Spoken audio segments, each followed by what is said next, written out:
Assalamualaikum warahmatullahi wabarakatuh. Alhamdulillah, wassalatu wassalamu ala rasulillah.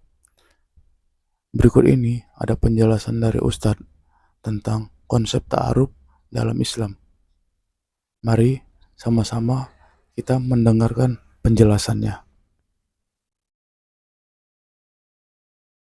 Sekarang kita masuk ke poin yang ketiga, konsep ta'aruf Islami.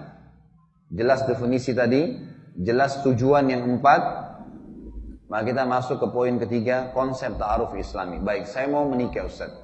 Bagaimana caranya secara Islam? Apakah seperti yang banyak tersebar sekarang di Indonesia dengan cara pacaran bebas dan seterusnya?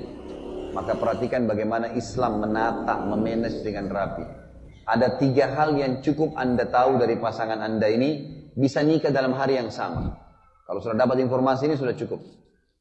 Yang pertama, kenali fisiknya. Kenali fisiknya. Yang dibolehkan secara syar'i. Yang dibolehkan secara syar'i. Yang dilihat adalah wajah dan telapak tangan. Wajah. Wanita boleh dikhitbah, dilihat wajah dan telapak tangan. Wajah ini simbol dari kepala kata ulama fikih sampai ke perutnya. Dan telapak tangannya simbol dari kemaluan sampai ke kakinya. Cukup. Itu aja yang dilihat sudah tahu. Ini secara garis umumnya. Garis globalnya, oh seperti ini kondisi tubuhnya. Cukup. Warna kulitnya. Gitu kan. Ini semua sudah cukup untuk dilihat. Ya. Kata Nabi SAW, lihatlah sesuatu dari calon pasangan hidupmu yang menarik untukmu. Dari wajah dan tangannya. Cukup. Dari wajah dan tangan. Gak perlu panjang lebar. Gak perlu saya mau tahu dadanya di perempuan bagaimana, rambutnya bagaimana, lehernya bagaimana. Ini semua syaitan. Gak dibutuhkan. Yang kedua, kenali keluarganya. Nah, keluarga ini Bapak Ibu sekalian ada sedikit konsep syar'i yang menarik di sini. Untuk jalur keturunan anak kita nanti yang akan terwariskan secara fisik. Warna kulit, paras wajah, rambut, ini semua dari keluarga ayah pasangan kita. Jadi keluarga calon istri, ayahnya, keluarga ayahnya si calon istri ini, dan ayahnya si calon suami. Ini nanti akan mewariskan keturunan kita, secara fisik. Jadi kalau keluarga ayahnya si perempuan atau si laki-laki ini tinggi besar, anaknya pun akan begitu nanti. Bahkan kadang-kadang ada orang tua yang mungkin keluarganya secara umum memang postur tubuhnya tinggi besar, dia sama istrinya biasa saja sedang. Nanti anaknya seperti kayak kakeknya tuh, kembali tinggi besar juga. Bisa kayak kan kembali ya kayak kakeknya. Ada kadang-kadang kita lihat orang suami istri, anaknya lahir beda sama sekali. Nggak mirip ibunya, nggak mirip ayahnya. Dari mana nih? Dari kakek-kakek mereka. Dari kakek-kakeknya. Makanya pernah ada sahabat, ini kisah nyata dalam hadis Bukhari. Si suami putih, si istri putih. Menikah. Dua-duanya baik nih, soleh dan soleha. Begitu melahirkan istrinya keluar hitam pekat. Bayangin tuh. Apa kata suaminya? Kau pasti selingkuh. Gak mungkin. Saya putih, kamu putih, ini keluar hitam dari mana nih? Hitam seperti orang Afrika gitu.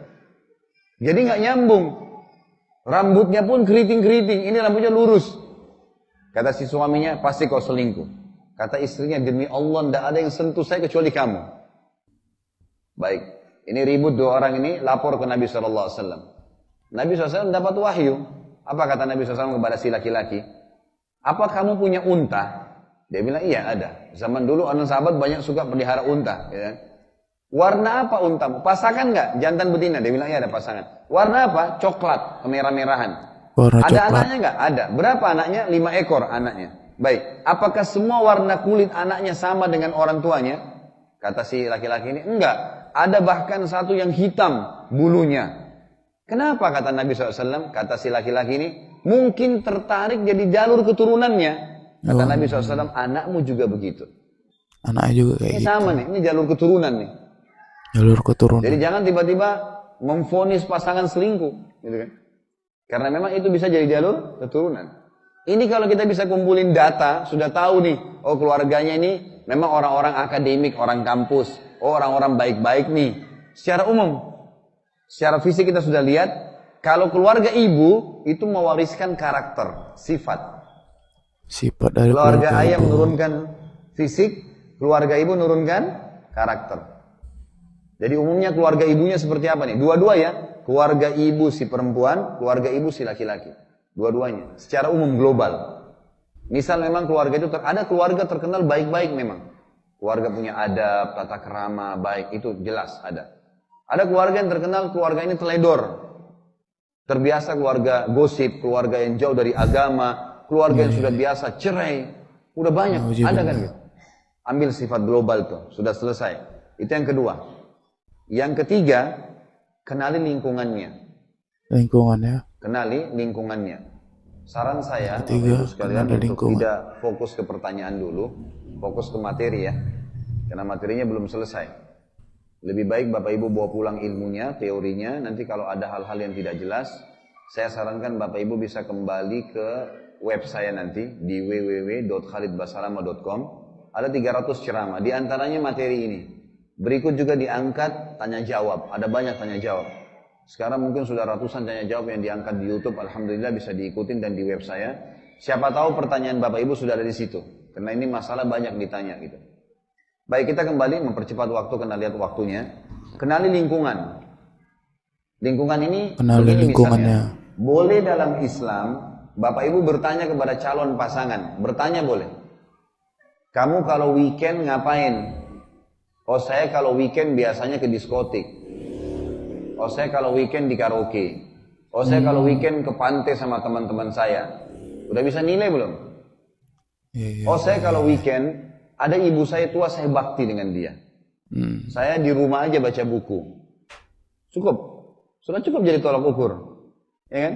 Lingkungannya kita tahu. Dia kerja di mana, dia sekolah di mana, bagaimana teman-teman pergaulannya. Kita bisa tanya, teman-teman yang kamu senang itu seperti apa sih?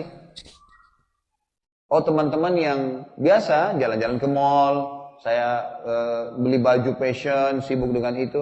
Kita sudah bisa nilai.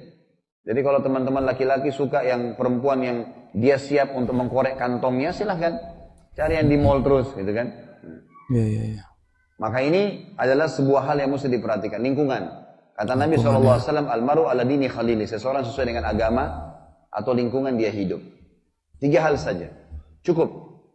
Lihat fisik, wajah dan telapak tangan, kenali keluarganya secara global, fisik dari keluarga ayah, karakter dari keluarga ibu. Ini secara umum ya. Jadi jangan Bapak Ibu berpikir nanti, oh kalau ada keluarga ibunya satu orang pemabuk, yang lainnya baik, oh mungkin ini bisa mengganggu. Enggak.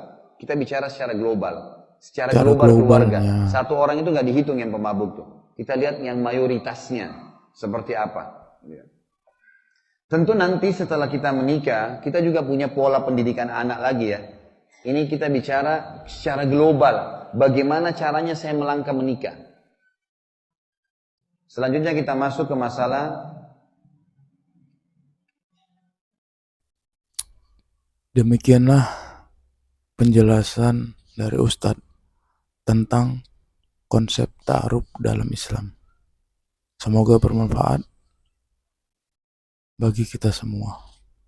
Demikian, Assalamualaikum warahmatullahi wabarakatuh.